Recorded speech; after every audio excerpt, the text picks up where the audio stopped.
تم بے مثال مولا، تم لازوال مولا، تم بے مثال مولا، تم لازوال مولا، ہر دل سے آ رہی ہے مولا یہ صدا، مولا یہ صدا، یہ صدا۔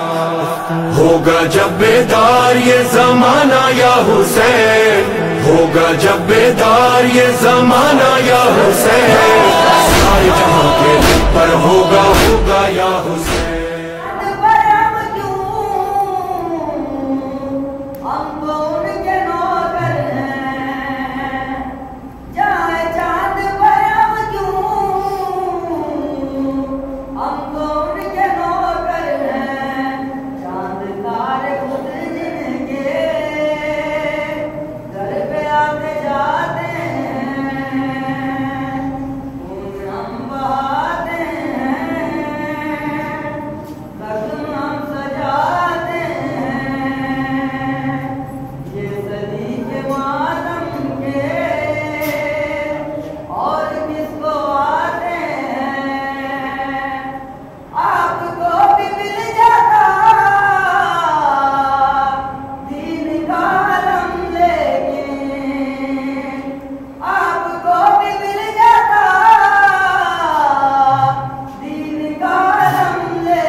اللہ الرحمن الرحیم ان الدین عند اللہ الاسلام صلوات پڑھیں محمد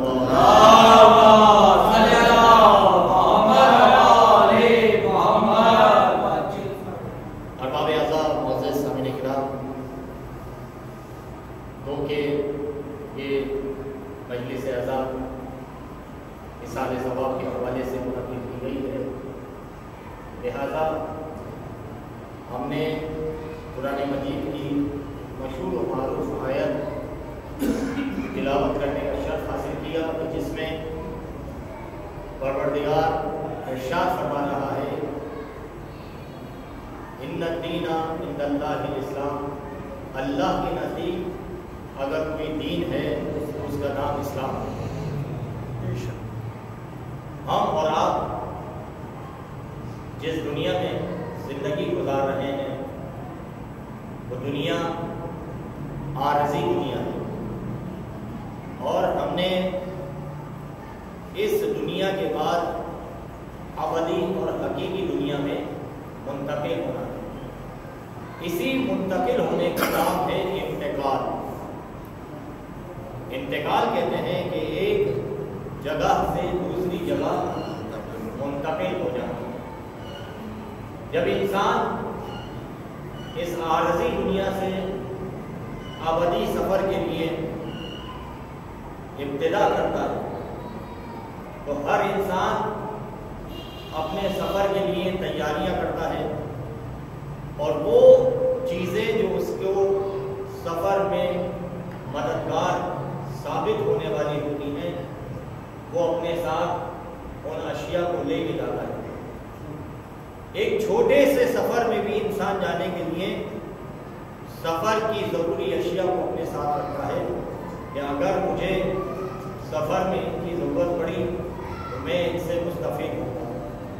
جب ایک چھوٹے سے سفر کے لیے انسان کی فکر، انسان کی سوچ اس بات کو اس کو متوجہ کراتی ہوئی دکھائی دیتی ہے کہ یہ سفر میں لے جانے والی چیزیں اس کے کام آئیں گی، تو جب انسان کا ابدی سفر ہو تو اس کے لیے انسان غافل کیسے رہ سکتا ہے کہ وہ اپنے ابدی سفر کے لیے کوئی تیاری کر کے نہ جائے۔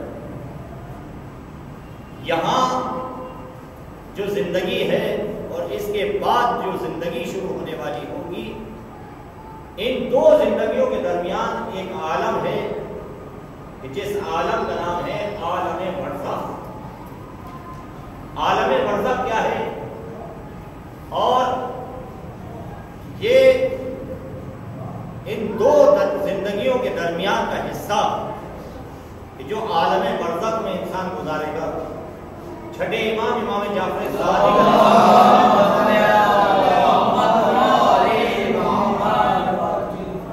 کہ تم کو عالم برزخ کی تیاری کرنی چاہیے۔ معصوم فرما رہے ہیں کہ عالم برزخ کے لیے تیار ہو جاؤ۔ آخرت کا جو دار و مدار ہے وہ اسی عالم برزخ پہ حساب اور کتاب، اور جب انسان اس دنیا سے رخصت ہو کے ابدی دنیا کے لیے تیار ہوگا اسے عالم برزخ کا سامنا ہوگا۔ لہذا انسان کو چاہیے کہ وہ تیار رہے، آمادہ رہے، اعمال صالح انجام دے، نیکیاں اپنائے، چھوٹی چھوٹی نیکیوں سے ابتدا کرے، ایسے امور انجام دے کہ جس سے اللہ کی خوشنودی اس کو حاصل ہو سکے۔ موت کے چیپٹر پہ، موت کے عنوان پر جو خاصا خشک موضوع ہے، اور خشک اس لیے بھی ہے کہ اس میں زبان کے چٹکارے والے الفاظ، جملے آپ کو سنائی نہیں دیتے، اس میں لفاظیت کا کوئی سہارا نہیں لینا پڑتا۔ اسی لیے موت کے عنوان کو سننے کے لیے ہر ایک جو ہے وہ پریشان دکھائی دیتا ہے۔ اب موت کے عنوان کو ثابت کرنے کے لیے بہت بڑی بڑی دلیلیں دینے کی ضرورت نہیں ہے، بہت بڑی بڑی قرآن کی آیات سے استدلال کرنے کی ضرورت نہیں ہے۔ موت پر دلیل دینے کے لیے صرف ایک جنازہ ہی کافی ہے۔ ایک جنازہ کافی ہے کہ موت برباد ہے۔ جس کے بعد انسان کو ابدی زندگی کے لیے اپنے آپ کو تیار اور آمادہ کرنا ہوگا۔ میں نے قرآن مجید کی سورہ ملک کی جب دوسری آیت کی تلاوت کرنے کا شرف حاصل کیا ہے، جس میں پروردگار ارشاد فرما رہا ہے کہ الذی خلق الموت والحیات، خدا کون ہے؟ خدا وہ ہے کہ جس نے موت اور حیات کو خلق کیا۔ اب جڑیے گا میرے ساتھ ہو جائیے گا کہ چند دقائق بارگاہ اہل بیت میں پیش کر کے ذات راہ قرار دیں ان مومنین کے لیے جن کے احسان ثواب کے لیے یہ فرش عطا، یہ فرش ملا منعقد کیا گیا ہے۔ موت کو ہم نے کیا سمجھا، زندگی کو ہم نے کیا سمجھا؟ جب قرآن مجید میں کلام پروردگار کو ہم غور و فکر کے ساتھ پڑھتے ہیں تو پروردگار اپنے بندوں کو غفلت کی نیند سے بیدار کر کے حکم پروردگار ہوتا ہے کہ بسم اللہ الرحمن الرحیم الذی، خدا وہ ہے خلق الموت والحیات، کہ جس نے موت کو اور حیات کو خلق کیا۔ اب ذرا سی توجہ میرے ساتھ ہو جائے تو انشاءاللہ بات آسانی کے ساتھ آپ کے اذہان تک منتقل کرنے کا شرط حاصل کیا جائے گا۔ یہاں آیات قرآنی کی لطافت دیکھیے گا۔ ہم سب سے پہلے جب بات کرتے ہیں تو زندگی کی بات کرتے ہیں کہ ہم نے زندگی ایسی گزارنی ہے، ہم نے اس طرح سے جینا ہے، ہم نے حیات کو اس طرح سے اپنے گزارنا ہے۔ ہم پہلے حیات کی بات کرتے ہیں، زندگی کی بات کرتے ہیں، اور پھر اس کے بعد کہتے ہیں کہ دیکھا جائے گا جب آنے والا وقت ہوگا، جب آخری وقت ہوگا، جب جانے کا وقت ہوگا، جب موت کا وقت ہوگا تو اس وقت دیکھیں گے۔ ایسا ہے کہ نہیں ہے؟ معیار زندگانی انسانی یہ ہے کہ انسان پہلے حیات کا تذکرہ کرتا ہے، بعد میں موت کا تذکرہ کرتا ہے۔ لیکن اللہ کا اسلوب کلام دیکھیے، اللہ نے پہلے موت کا تذکرہ کیا اور پھر حیات کا تذکرہ کیا، اور اس سے یہ پیغام دیا کہ یہ جو زندگیاں تم زندگیاں سمجھ رہے ہو، اصل میں یہ تمہاری زندگیاں نہیں ہیں، یہ تمہارے امتحان گاہ کی جگہ ہے۔ یہ دنیا کیا ہے؟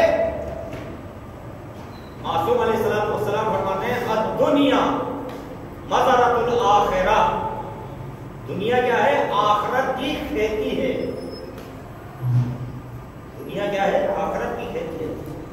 اب آپ نے دیکھا ہوگا کہ کوئی فارمر ہو، کوئی کسان ہو، وہ جو بیج بوتا ہے زمین میں اسی کی فصل کو کاٹتا ہے۔ اور ہمارے یہاں بھی بڑی مشہور ضرب المثل ہے کہ ہم کہتے ہیں جیسی کرنی ویسی بھرنی، یعنی جیسا عمل آپ کا زندگی میں ہوگا، اس دنیا میں ہوگا، آخرت میں اس کا ویسا ہی صلہ ملے گا۔ اب اچھا عمل کرو گے تو جزا اچھی ہوگی، برا عمل کرو گے تو جزا بری سزا کے طور پہ تمہیں ملے گی۔ اب دیکھنا یہ ہے کہ ہمارے اعمال کیسے، ہم نے زندگیوں کو کیسے گزارنا ہے۔ اب خدا کیا فرما رہا ہے، ارشاد رسول ہو رہا ہے، یہ سورہ ملک کی آیت نمبر 2 میں الذی خلق الموت والحیات، اللہ نے زندگی کو کس طریقے سے تعبیر کیا؟ پہلے خلق کیا موت کے تذکرے کے ساتھ، اور پھر فرمایا حیات، یہ ہم نے تمہیں موت کے بعد زندگی دی ہے۔ یہ جو موت کے بعد زندگی ہے یہ حقیقی زندگی ہے۔ اس زندگی کو گزارنے کے لیے اس دنیا میں انسان کو پریکٹیکلی عمل کے طور پر اس کو بھیجا گیا کہ اب وہ اپنے امتحان دینے کے لیے تیار ہو جائے کہ اس امتحان میں جو تم نے عہد ہم سے لیا تھا اس پر پابند ہو بھی یا نہیں ہو، تم الہی احکامات کے بجانے والے ہو بھی یا منکرین احکام الہیہ ہو، اللہ کے حکم کی نافرمانی کر کے روگردانی کرنے والے ہو۔ اب ہم نے اپنے اعمال کے ذریعے سے اللہ کی دشمنی کو حاصل کرنا ہوگا. لہذا خداوند عالم نے پہلے موت کے تذکرے کو کر کے بعد میں حیات کے تذکرے کو اجاگر کیا اور یہ پیغام دیا کہ حقیقی زندگی جو ہے وہ موت کے بعد آنے والی زندگی ہے. جو یہ زندگی جو ہم گزار رہے ہیں عارضی ٹیمپریری زندگی ہے. ابدی زندگی جو ہے وہ اس موت کے بعد کی ہے. اور کیا فرمایا, کیا خوش اسلوبی ہے خداوند عالم کے کلام پاک کی کہ فرمانے پروردگار ہو رہا ہے کہ الذی خلق الموت والحیات لیبلوکم, تاکہ تمہارے اعمال کو دیکھا جائے. لیبلوکم انکم احسن عملا, تاکہ تمہیں پرکھا جائے, دیکھا جائے کہ تم میں سے عمل صالح کرنے والے کون ہیں, بہترین عمل کرنے والے کون ہیں. جیسے دنیا میں عمل کرتے چلے جاؤ گے ویسے ہی آخرت کی منزلیں آسان ہوتی چلی جائیں گی. موت ایک ایسا ٹاپک ہے, ایک ایسا عنوان ہے کہ ہم تو ہم ہیں, جب فرشتوں کے ساتھ بھی, ملائکہ کے ساتھ بھی اور انبیاء کے ساتھ بھی جو واقعات تاریخ میں رونما ہوئے ہیں, جب انسان ان کو پڑھتا ہے تو انسان کے لیے عبرت آمیز ہے. اللہ کے جلیل القدر پیغمبر حضرت موسیٰ علیہ السلام جب اسرائیل آئے ہیں اور حضرت موسیٰ علیہ السلام نے اسرائیل کے تیور کو متغیر دیکھا, فرمایا اسرائیل خیریت تو ہے, جیسے پہلے آتے تھے آج ایسے نہیں آئے. توجہ نہیں کیا آپ نے, جیسے پہلے آتے تھے آج ایسے نہیں آئے. آج حالت غیر معلوم ہوتی ہے. حضرت اسرائیل نے فرمایا کہ آج میں آپ کی روح کو قبض کرنے آیا ہوں. دنیا میں سب سے آسان ترین موت, توجہ کیجیے گا, سب سے آسان طریقے سے جس کی روح کو قبض کیا گیا وہ ہے اللہ کے جلیل القدر پیغمبر حضرت موسیٰ علیہ السلام, کلیم اللہ ہے. جب آپ کی روح کو قبض کرنے کا ارادہ کیا, اسرائیل علیہ السلام نے فرمایا کہ اللہ چاہتا یہ ہے کہ آپ کی روح کو قبض کر لیا جائے, تو کہا نہیں, مجھے کچھ مہلت دیجیے. اللہ کے نبی, مہلت دینے کا میرے پاس اختیار نہیں ہے, میں پابند حکم الہی ہوں. تو فوراً مناجات کی پروردگار کی بارگاہ میں کہ پروردگار میں تیرے حضور التجا کرتا ہوں کہ تو مجھے کچھ مہلت دے. آواز پروردگار آئی, اے اسرائیل کچھ دیر ٹھہر جائیے. اب حضرت موسیٰ علیہ السلام کو خبر ہے کہ آج اسرائیل جو ہے وہ میری روح کو قبض کرے گا. فوراً خدا کی بارگاہ میں مناجات, عبادت پروردگار انجام دی اور پھر اپنے گھر کی طرف چلے کہ اپنے گھر والوں سے آخری رخصت کو ہو لے. سب سے پہلے اپنی ماں کے پاس آئے اور اماں کے پاس آ کے اماں سے رخصت ہوئے کہ اماں اب ہم ایسے سفر کو جا رہے ہیں جس کے بعد واپسی نہ ہوگی. تو حضرت موسیٰ کی والدہ آپ دیدہ ہونے لگے, گریہ کرنے لگے کہ ماں کا دل ہے. پھر اس کے بعد اپنی زوجہ کے پاس آئے, اپنی زوجہ سے آخری ملاقات کی اور یہی کہا کہ اب ہم ایسے سفر کو جا رہے ہیں کہ اب واپسی آنا نہ ہوگی. حضرت موسیٰ کی زوجہ آفیدہ ہوئی, گریہ کرنے لگی. اس وقت حضرت موسیٰ علیہ السلام کی ایک بیٹی تھی جس کی عمر تاریخ نے لکھا کہ 4 سال جیسے ہی اپنی والدہ کو گریہ کرتے ہوئے دیکھا تو وہ بچی بھی گریہ کرنے لگی. تو حضرت موسیٰ نے ایک مرتبہ محبت قدری سے اپنی ننھی سی بچی کو دیکھا اور دل میں خیال کیا کہ میں چلا جاؤں گا، آج میری روح قبض کر لی جائے گی، میری بچی یتیم ہو جائے گی، میرے بعد اس کا کون خیال رکھے گا. بس حضرت موسیٰ کا یہ خیال دل میں لانا تھا کہ پروردگار نے کہا اے موسیٰ ذرا دریائے نیل کی طرف دیکھو. اب حضرت موسیٰ نے نیل کے دریا کو دیکھا، کہا پروردگار دریائے نیل ہے. آواز پروردگار ہے موسیٰ ذرا اس دریائے نیل کی گہرائیوں میں دیکھو. اب موسیٰ نے دریائے نیل کی گہرائیوں میں دیکھا. جب دیکھا تو پھر آواز آئی موسیٰ ذرا غور سے دیکھو. اب جب موسیٰ نے دیکھا کہ دریائے نیل کی زمین کی تہ میں پہنچے تو کیا دیکھا؟ ایک پتھر نظر آ رہا ہے. اللہ نے کہا ہے موسیٰ ذرا اس پتھر کو غور سے دیکھو. اب موسیٰ نے پتھر کو غور سے دیکھا. پروردگار پتھر ہے. پروردگار نے کہا پتھر پہ کیا ہے؟ کہا پروردگار پتھر پہ ایک چھوٹا سا کیڑا ہے. پروردگار نے کہا ہے موسیٰ ذرا اور دقیق دیکھو، ذرا اور گہری نگاہ سے دیکھو. اب جب اللہ کے کلیم اللہ کو، اللہ کے پیغمبر کو اللہ نے حکم دیا کہ ذرا اور غور سے دیکھو اور دقت سے دیکھو. اب جب حضرت موسیٰ نے اور دقت سے دیکھا تو کیا دیکھا؟ اس کیڑے کے منہ میں بھی غذا موجود ہے، کھانا غذا موجود ہے. جیسے ہی غذا کو پایا تو پروردگار نے کہا اے موسیٰ جب اللہ سمندر کی تہ میں پتھر کے اوپر ایک کیڑے کو زندہ رکھ کے اسے غذا دے سکتا ہے تو کیا تمہاری اولاد کو محمد آل محمد بلند تلوار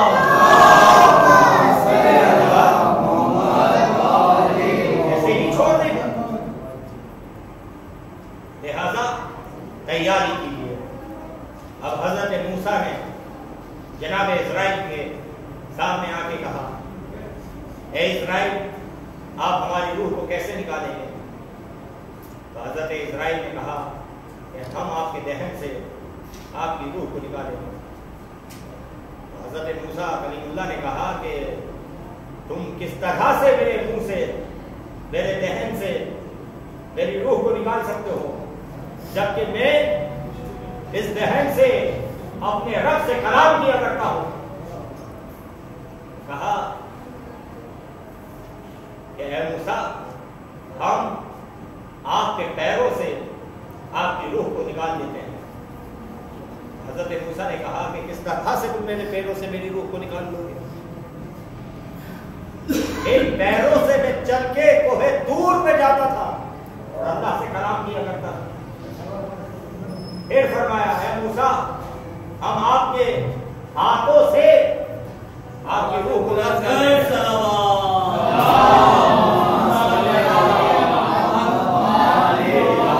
ہاتھوں سے کیسے تم ہماری روح کو نکال سکتے ہو؟ ان ہاتھوں سے ہم نے یہود و نصارہ سے جنگ کی ہے، اللہ کی راہ میں جہاد کیا ہے.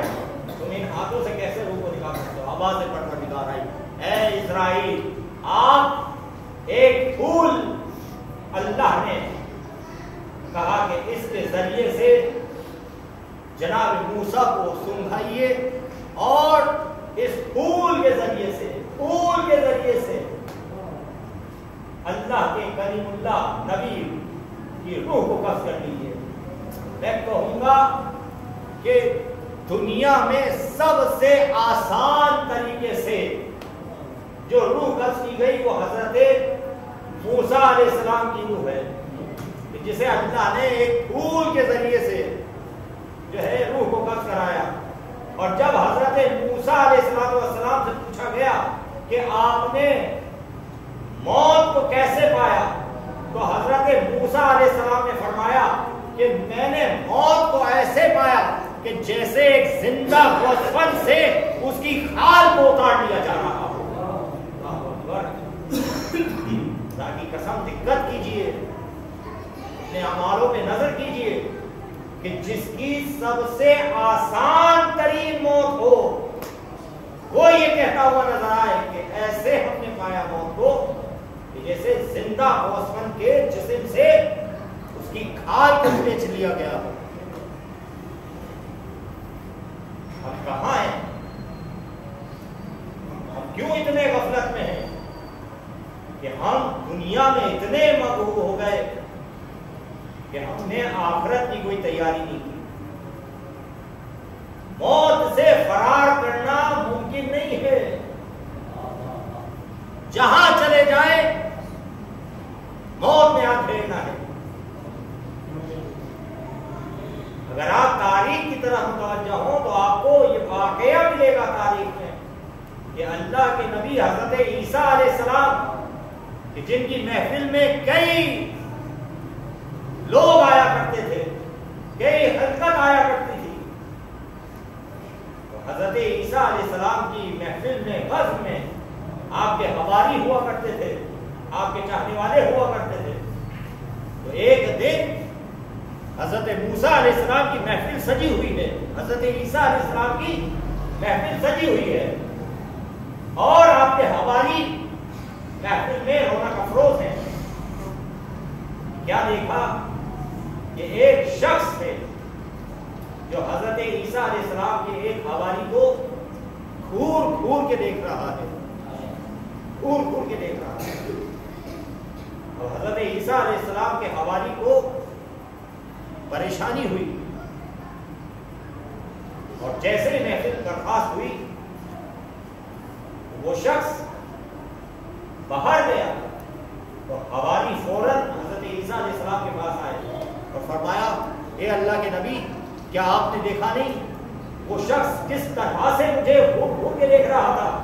اس کے دیکھنے سے مجھے اتنی دہشت طاری ہو رہی تھی کہ اے اللہ کے نبی, میں چاہتا ہوں کہ آپ اس سے مجھے کہیں دور بھیج دیں. تو حضرت عیسیٰ علیہ السلام نے فرمایا کہ تم پہچانتے ہو وہ کون تھا؟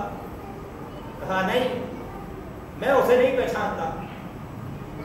تو حضرت عیسیٰ علیہ السلام نے کہا وہ اسرائیل تھے, اسرائیل, اللہ کے فرشتے اسرائیل, اور وہ روح قبض کرنے آئے تھے. تو جیسے ہی یہ کہا تو حضرت عیسیٰ کے حوالی نے کہا کہ میں اس سے امان چاہتا ہوں کہ اللہ کے نبی مجھے اتنی دور بھیج دیں کہ میں اس کے خوف سے اپنے آپ کو اطمینان حاصل کر سکوں. تو اللہ کے نبی مسکرائے, حضرت عیسیٰ نے مسکرا کے فرمایا تم کہاں جانا چاہتے ہو؟ کہا مجھے ہندوستان کی وادیوں میں بھیج دیں. توجہ کیجیے, حضرت عیسیٰ نبی اللہ کے حواری اشتیاق کر رہے ہیں, خواہش کر رہے ہیں کہ مجھے کہاں بھیج دیں؟ ہندوستان کی وادیوں میں بھیج دیں. تو حضرت عیسیٰ نے مسکراتے ہوئے کہا, ہوا کا حکم دیا کہ جاؤ اسے ہندوستان کی وادیوں میں لے جاؤ. اب ہوا اس حواری کو جیسے ہی ہندوستان کی دور دراز کی وادی میں لے کے گئی ہے, اور جیسے ہی ہوا نے اس حواری کو اتارا ہے, اب جیسے ہی حضرت عیسیٰ کے حواری نے زمین پہ قدم رکھا تو کیا دیکھا؟ وہی شخص جو اسے گھور گھور کے بزم میں عیسیٰ میں محفل عیسیٰ میں دیکھ رہا تھا وہ پہلے ہی وہاں موجود ہے, اور کہا تمہارا ہی تو انتظار کر رہا تھا, تمہارا ہی تو انتظار کر رہا تھا. فوراً اس کی روح قبض. دوسرے دن حضرت اسرائیل علیہ السلام حضرت عیسیٰ علیہ السلام کے پاس آئے, اور حضرت عیسیٰ نے اسرائیل علیہ السلام سے پوچھا کہ تم ہمارے حواری کو اتنا گھور گھور کے کیوں دیکھ رہے تھے؟ سنیے گا خدا کی قسم, یہ ایک بہترین میسج ہوگا آج کی مجلس کا, تاکہ بانیان مجلس کے مرحومین کو ایک بہترین انمول اصال ثواب کا تحفہ مل سکے اور ان کے لیے ذات راہ قرار دیا جا سکے. جیسے ہی حضرت عیسیٰ علیہ السلام نے پوچھا, دریافت کیا کہ اے اسرائیل آپ ہمارے حواری کو اتنا گھور گھور کے کیوں دیکھ رہے تھے, تو حضرت اسرائیل علیہ السلام نے فرمایا اے اللہ کے نبی میں خود پریشان تھا،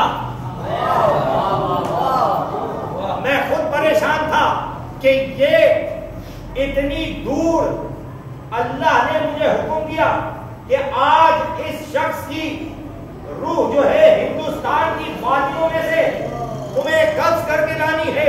میں پریشان تھا کہ یہ اتنی دور آج کے دن کیسے جا سکتا ہے، یہ اتنی جلدی اتنی مسافت کیسے طے کر سکتا ہے۔ میں وقت مقررہ پر وہاں پہنچا تو کیا دیکھا، ہوا کے دوش میں وہ شخص آتا ہوا دکھائی دیا۔ میں نے اللہ کا شکر ادا کیا کہ پروردگار تو نے جو میرے اوپر ڈیوٹی دی تھی پوری ہو گئی۔ یعنی انسان اگر موت سے فرار بھی کرنا چاہے، جہاں اس کی موت لکھی ہوگی اس کو وہیں پہ جانا ہوگا، لہذا موت سے فرار ممکن نہیں ہے۔ ایک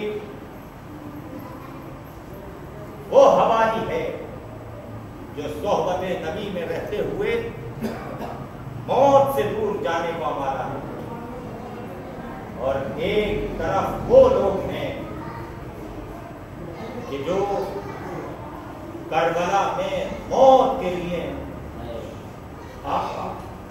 حسین علیہ السلام کی بارگاہ میں ہاتھوں کو جوڑے ہوئے ہیں اور فریاد کر رہے ہیں آقا اب ہمیں بھی میدان کارزار میں جانے کی اجازت دیجیے، آقا ہم بھی میدان کارزار میں جانا چاہتے ہیں۔ ہاں عزیزانو، جب یہ حسینی قافلہ روانہ ہوا ہے نا مدینے سے، تو ایک مرتبہ سید الشہداء امام حسین کے لمحہ مبارک پر انا للہ و انا الیہ راجعون کی صدا بلند تھی، رضاً بقضائہ و تسلیماً لامرہ۔ جیسے ہی ثانیہ زہرا نے ان کلمات کو سنا تو بڑی مضطرب ہوئی اور کہا ہے میرے ماجائے یہ تو پریشانی اور آفت کے وقت پڑھے جاتے کلمات ہیں، آپ ان کلمات کو برد زبان میں کیوں لا رہے ہیں؟ عزیزانو، ایک مرتبہ امام حسین نے فرمایا اے بہن، ارے قاصد آیا ہے اور ہمیں دربار میں طلب کیا گیا ہے، ولی کے دربار میں ہمیں جانا ہوگا۔ ہاں عزیزانو، بس ولی کے دربار کا نام سننا تھا۔ ثانیہ زہرا نے فرمایا اے میرے ماجائے ہم آپ کو اکیلے جانے نہیں دیں گے، ارے 18 بنی ہاشم کو آپ کے ساتھ کیا اور فرمایا ہمارے ماجائے کا خیال رکھیے گا۔ ہاں عزیزانو، بس ایک مرتبہ جب امام حسین کا یہ استغاثہ سنا گیا ہے نا، تو جناب علی اکبر نے عجیب سوال کیا ہے۔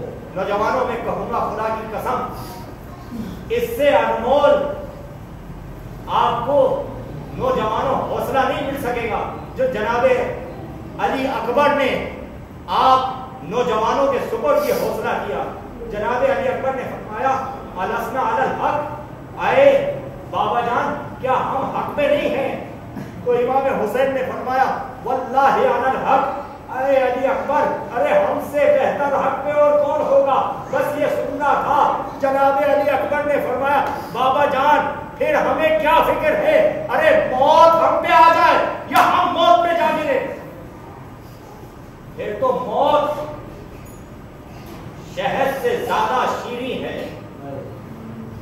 ہاں عزیزانو، یہ موت کا جذبہ تھا علی اکبر کا کہ جب باپ سے رخصت لینے کے لیے حاضر ہوئے ہیں نا کہ بابا ہمیں بھی میدان کارزار میں جانے کی اجازت دیجیے، عزیزانو ایک مرتبہ چہرہ علی اکبر کو دیکھا اور فرمایا بیٹا ارے کس دل سے باپ اجازت دے، جب ہمیں اپنے نانا کی زیارت کا اشتیاق ہوتا تھا، اے علی اکبر ہم آپ کی زیارت کیا کرتے تھے۔ عزیزانو بس ایک مرتبہ اجازت ملی ہے، کس دل سے اجازت دی ہے امام حسین نے، بس علی اکبر چلے ہیں، کیا محسوس کیا کہ پیچھے سے کسی کے آنے کی آہٹ محسوس ہو رہی ہے۔ ایک مرتبہ پیچھے مڑ کے دیکھا، ارے کیا دیکھا، ضعیف باپ ہے یا علی کہتا ہوا جناب علی اکبر کے پیچھے آ رہا۔ جناب علی اکبر اپنی سواری سے نیچے آئے فرمایا بابا ابھی تو آپ سے رخصت ہوئے تھے، بابا ابھی تو آپ سے اجازت دی تھی، بابا آپ پھر ہمارے پیچھے کیوں تشریف لا رہے ہیں؟ عزادارو غربت امام کے لیے بس یہ جملہ کافی ہے۔ ارے امام نے فرمایا اے علی اکبر، ارے کاش تمہارا کوئی جوان بیٹا ہوتا، اے علی اکبر، ارے کاش وہ ہم شکل پیغمبر ہوتا، ارے پھر ہم پوچھتے جب وہ مرنے کے لیے جاتا تو باپ کے دل میں کیا گزرتی ہے؟ ہاں عزادارو بس علی اکبر کو اجازت ملی ہے، علی اکبر میں لانے کا ارزال میں جنگ کر رہے ہیں، بس ایک صدا فضا میں بلند کی، یا بتاؤ من کا سلام، اے بابا میرا آخری سلام ہو۔ عزادارو بس علی اکبر کی صدا سننا تھی۔ ایک مرتبہ رت کی طرف حسین چلے، ارے تاریخ کہتی ہے علی اکبر کے پاس امام حسین اس طرح سے پہنچے کہ جیسے کوئی ششماہا ارے گھٹنیوں کے بل چلتا ہوا۔ عزادارو بس صدا ہے لب پہ یا علی، میں کہوں گا اے آقا اے مولا، آپ علی اکبر کو پکار رہے ہیں یا اپنے بابا کو پکار رہے ہیں؟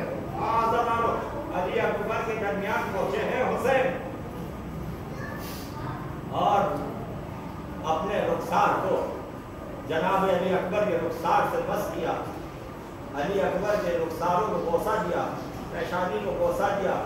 عزادارو امام حسین کی حالت ہے کہ امام ایک مرتبہ علی اکبر کے چہرے کو اپنے ہاتھوں سے بس کرتے ہیں، کبھی سینے کی طرف ہاتھ لے جانا چاہتے ہیں۔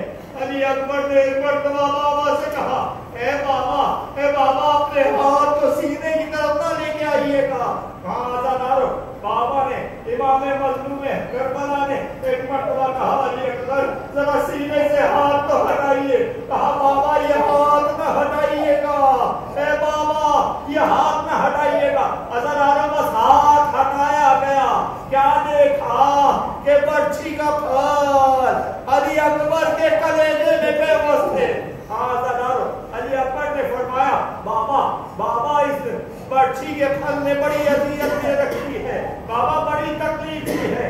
عزادارو ایک مرتبہ کربلا کی دشت پہ امام مظلوم دو زانو ہو کے بیٹھے، نجف کی طرف رخ کیا اور دو انگلیوں کو علی اکبر کے سینے کے برچھی کے پھل کی طرف کیا، نجف کی طرف رخ کر کے فرمایا اے بابا ارے خیبر کا در اکھاڑنا آسان، جوان فرزند کے سینے سے برچھی کا پھل نکالنا مشکل ہے۔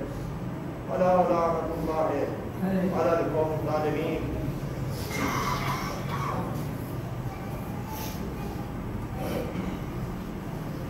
وسيعلم الذين ظلموا أي منقلب ينقلبون۔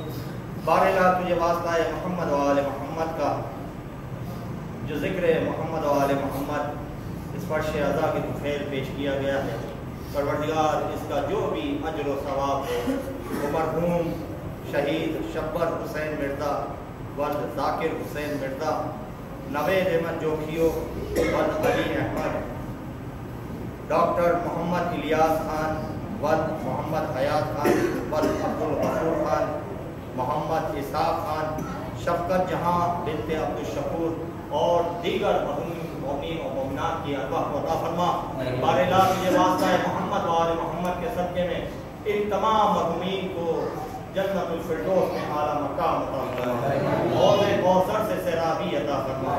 پروردگار تجھے واسطہ ہے محمد و آل محمد کا ان تمام مرحومین کو جنت الفردوس میں اعلیٰ مقام عطا فرما۔ پروردگار ان کے گناہان صغیرہ و کبیرہ کو معاف فرما۔ پروردگار تجھے واسطہ ہے محمد و آل محمد کے صدقے میں ان کے لواحقین کو صبر جمیل عطا فرما اور کار خیر کرنے کی مزید توفیق عطا فرما۔ پروردگار تجھے واسطہ ہے محمد و آل محمد کے صدقے میں ہماری دعاؤں کو مستجاب فرما۔ جو بے خطا قید ہے ان کو قید سے رہائی عطا فرما، جو بے روزگار ہے ان کو روزگار عطا فرما، جو بیمار ہیں ان کو صحت کاملہ و عاجلہ عنایت فرما۔ پروردگار تجھے واسطہ ہے محمد و آل محمد کا ہادی برحق امام زمانہ کے ظہور میں تاجیل فرما، ہمیں امام کے امان انصار میں شمار فرما۔ 1 مرتبہ سورہ الحمد اور 3 مرتبہ سورہ اخلاص کی تلاوت فرمائے. الحمدللہ رب العالمین الرحمن الرحیم صراط المستقیم غیر المغضوب علیہم ولا الضالین. بسم اللہ الرحمن الرحیم. بسم اللہ الرحمن الرحیم. بسم اللہ الرحمن الرحیم. اللهم صل علی محمد و علی اللهم صل علی محمد و علی.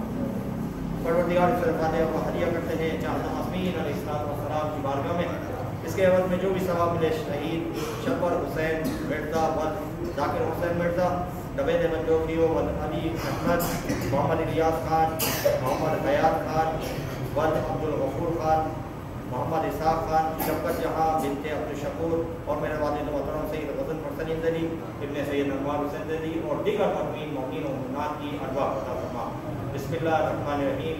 ان اللہ و ملائکتہ یصلون علی النبی یا ایھا الذین آمنوا صلوا علیہ وسلموا تسلیما.